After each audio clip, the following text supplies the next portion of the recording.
Hello friends, Gujarati રસોઈમાં તમારું સ્વાગત છે। આજે હું બનાવીશ ખાટી મીઠી દાળ। એક વાટકી આપણે તુવેર દાળ લેશું ને કુકરમાં આપણે ગરમ પાણી મૂકીશું। ગરમ પાણી થાય ત્યાં સુધી આપણે દાળને ધોઈ લેશું।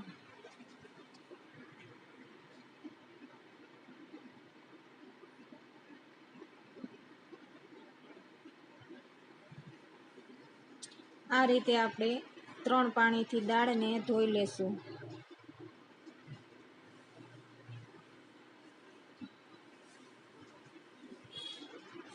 પછી તેને કુકરમાં નાખશું।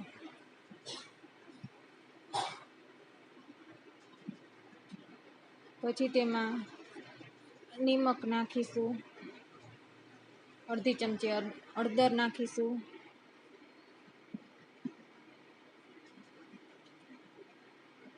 થોડું તેલ નાખીશું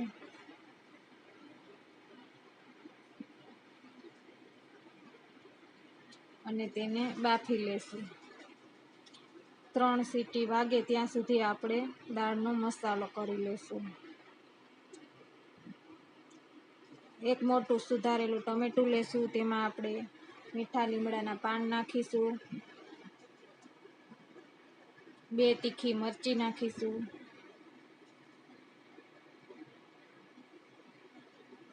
એક આદુનો ટુકડો નાખશું। આ રીતે આપણે ખમણી લેશું।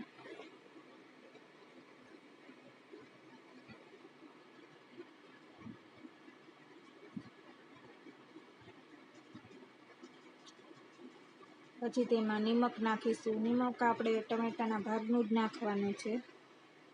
પછી તેમાં અડધી ચમચી હળદર, 1 ચમચી ધાણા જીરું, 1 ચમચી લાલ મરચું પાવડર, આ રીતે મસાલો કરી લેશું। તો આપણી દાળ પણ બફાઈ ગઈ છે।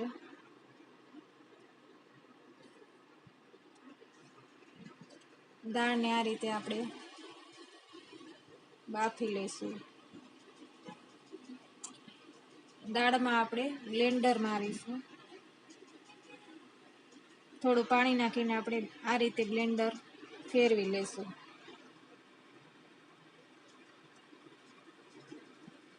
પછી આપણે દાળનો વઘાર કરીશું। તપેલામાં આપણે તેલ નાખીશું, 3 પાવરા તેલ નાખીશું। તેલ ગરમ થાય પછી તેમાં આપણે અડધી ચમચી રાઈ નાખીશું,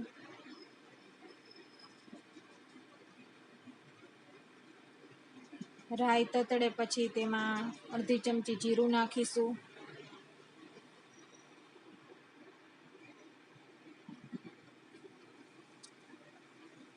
2 થી 3 તજ નાખીશું, 1 બાદિયું નાખીશું, 4 થી 5 લવિંગ નાખીશું, 2 સૂકા મરચાં નાખીશું,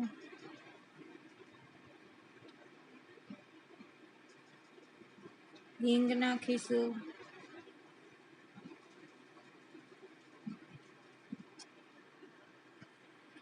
અને મસાલો નાખીશું। બધો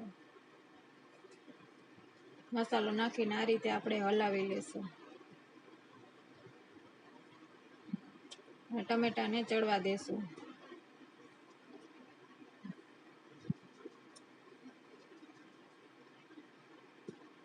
ટમેટા ચડી જાય પછી એમાં આપણે દાળ નાખીશું।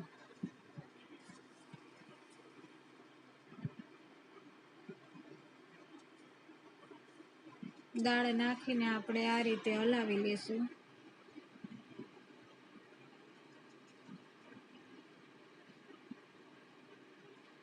પછી ત્યાં કુકરમાં થોડું પાણી નાખી અને દાળમાં નાખીશું।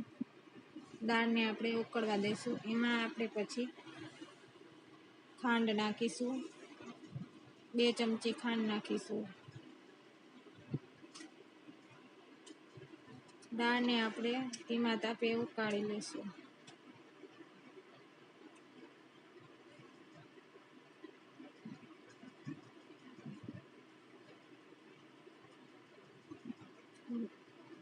દાળ આપણી ઉકળી ગઈ છે।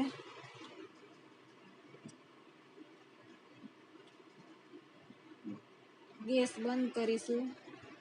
પછી તેમાં ઉપરથી આપણે 1 લીંબુનો રસ નાખીશું.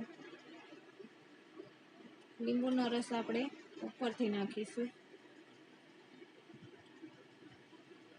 અને પછી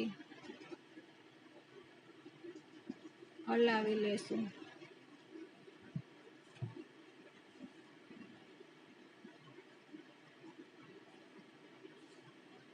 ઉપરથી આપણે પછી ધાણા ભાજી નાખીશું.